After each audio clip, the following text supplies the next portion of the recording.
જો તમે અમદાવાદમાં રહો છો અને તમારા પરિવારમાં કોઈ સિનિયર સિટીઝન છે તો તેમના માટે ખુશખબર છે. નમસ્તે, તમે જોઈ રહ્યા છો TV13 ગુજરાતીનું ડિજિટલ પ્લેટફોર્મ.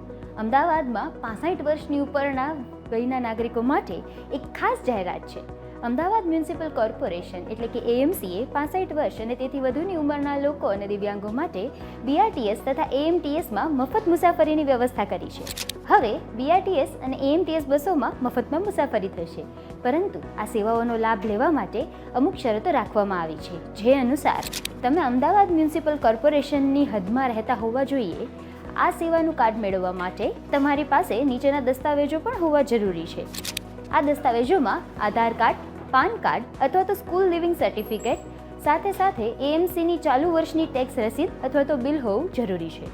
આ તમામ દસ્તાવેજોની નકલ સાથે તમે સીધા ઝાંસી કી રાણી BRTS સ્ટેન્ડ પર જઈ શકો છો, જેનો સમય રહેશે સવારે 9 વાગ્યાથી સાંજના 5 વાગ્યા સુધીનો. અને હા, આ પ્રક્રિયા રૂબરૂ જ કરવી પડશે, એટલે કે આની ઓનલાઈન પ્રક્રિયા થશે નહીં. કાર્ડ મળ્યા બાદ જ તમે હવે BRTS કે AMTSમાં બિલકુલ મફતમાં મુસાફરી કરી શકો છો. તમારા દાદા કે દાદી નજીકના 65 વર્ષથી વધુના જે કોઈ પણ વ્યક્તિ હોય તેની સાથે આ માહિતી જરૂરથી શેર કરજો. અને આવી જ માહિતી મેળવવા માટે જોતા રહો TV13 ગુજરાતી ડિજિટલ.